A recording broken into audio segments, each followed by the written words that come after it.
Sejam muito bem-vindos ao meu canal, eu sou a Ana e no vídeo de hoje eu vou fazer alguma coisa bem diferente. Bom, inicialmente eu tava gravando um vídeo pra vocês com a continuação da investigação, que hoje seria a página 76.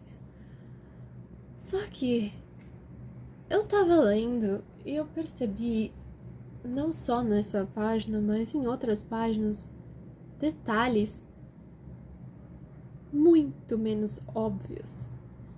E aí eu fiquei me questionando se eu deveria continuar a investigação como eu tenho feito, né? Falando sobre cada página especificamente, ou se eu deveria só gravar o último vídeo final com a minha teoria. E aí, o que eu faria para isso? Eu iria reler o livro inteiro e prestando atenção em coisas que com a primeira leitura eu não teria prestado atenção. O que me fez começar a me questionar sobre isso foi que ontem eu conversei com a Márcia, que acompanha aqui o canal, e eu agradeço muito a ela pelos comentários que ela fez. E ela mencionou sobre um personagem chamado Oscar, que aparece na página 90, na página 23, se não me engano, não sei. E eu sempre pensei que o escritor estivesse falando sobre Oscar Wilde, que é um autor que costuma aparecer nas referências, né? Principalmente com referências da obra The Importance of Being Earnest. Mas eu tenho aqui um exemplo de um detalhe muito implícito que eu não perceberia e que eu deixei passar, mas que agora eu vi e eu vou mostrar pra vocês. Olha só, página 37. Não sabemos quem é o narrador, mas o narrador diz o seguinte: ora, meus pais tomaram providências logo após meu nascimento para que não houvesse outros, mas, exceto durante aquela semana em Malta, quando conheci Ronald Fairbank e senti algum ciúme, jamais dividi o que era meu com outro. Quando eu li isso, eu até falei pra vocês no vídeo da página 37 que eu pensei que ela estivesse falando sobre outros filhos, né? No caso, seriam irmãos dela. E aí eu pensei que estivesse falando sobre talvez dividir herança ou algo do tipo, porque ela fala jamais dividi o que era meu com o outro. Tá. Isso foi o que eu pensei na época. Só que em inglês tá bem diferente esse trecho. Em inglês, esse jamais dividir o que era meu com o outro tá escrito assim, ó.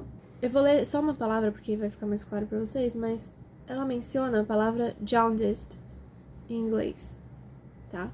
Só que essa palavra em inglês pode ter dois significados. O primeiro seria esse da inveja, algo que é parecido com o que tá aqui em português.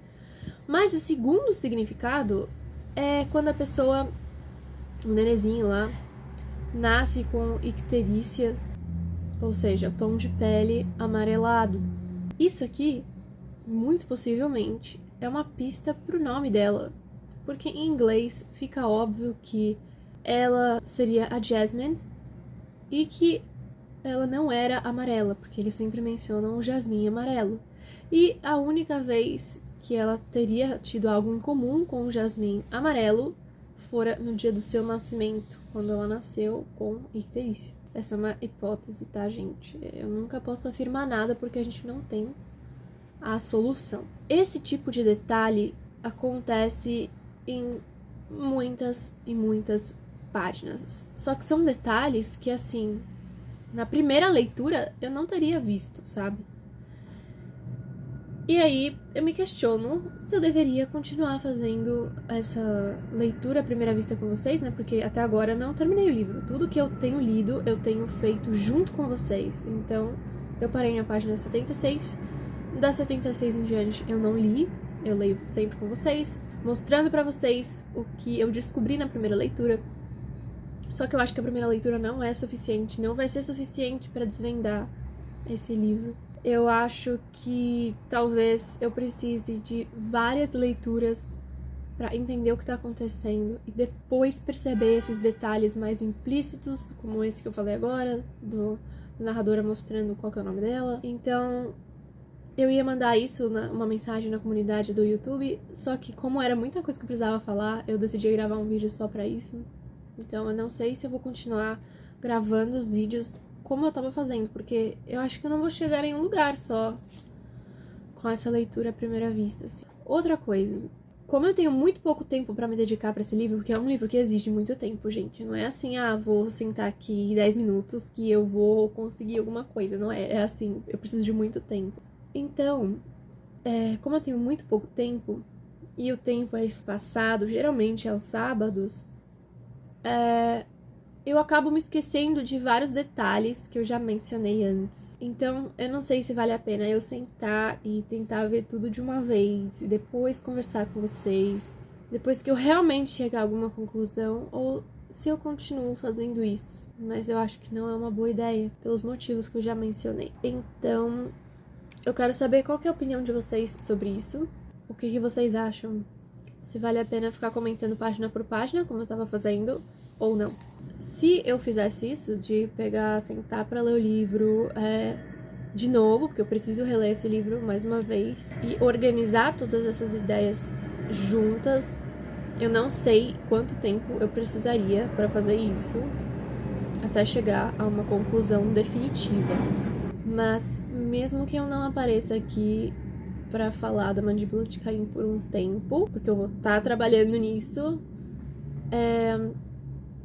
eu posso aparecer aqui pra falar sobre outros livros que eu tenho lido, porque desde que eu comecei a ler esse livro, eu pensei, não vou ler só esse livro, porque senão eu não vou fazer mais nada da minha vida.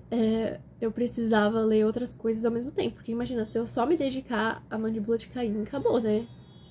Sabe-se lá quanto tempo eu vou precisar pra decifrar esse enigma. Então, eu precisava ler outras coisas. Daí, se vocês tiverem interesse em alguma coisa que eu tô lendo, eu também posso comentar aqui com vocês e deixar a minha opinião sobre os outros livros.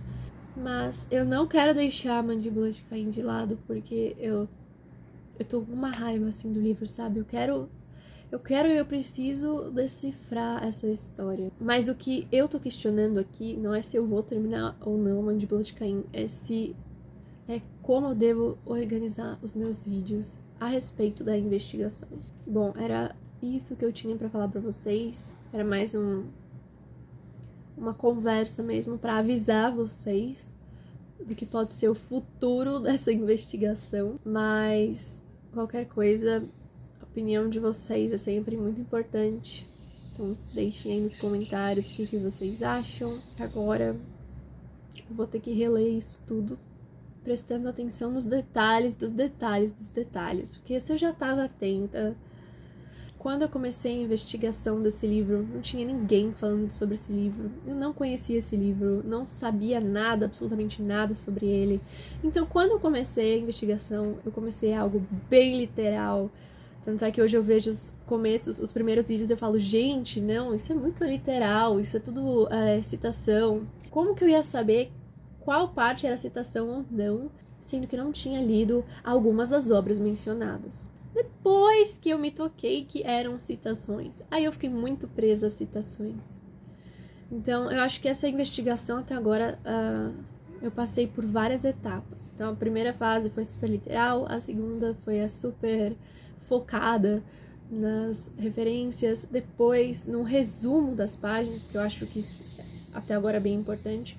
Mas agora a quarta etapa da investigação está sendo bem diferente. Uma atenção maior aos detalhes dos detalhes, os detalhes implícitos e as pegadinhas do autor, porque eu, ingênua, acreditava no que o autor contava pra gente, só que muita coisa é feita para enganar o leitor. Então agora eu tô um pouco mais consciente a respeito desse livro, então eu realmente preciso reformular o meu jeito de investigar a Mandíbula de Caim. Bom, gente, isso era o que eu queria comentar com vocês. Eu vou pensar sobre como que eu vou fazer isso daqui pra frente e eu espero conversar com vocês muito em breve. Obrigada por estarem aqui, não desistam do meu canal. E talvez em breve eu apareça com outras coisas, quem sabe, sempre sobre livros. A gente se vê em breve. Tchau!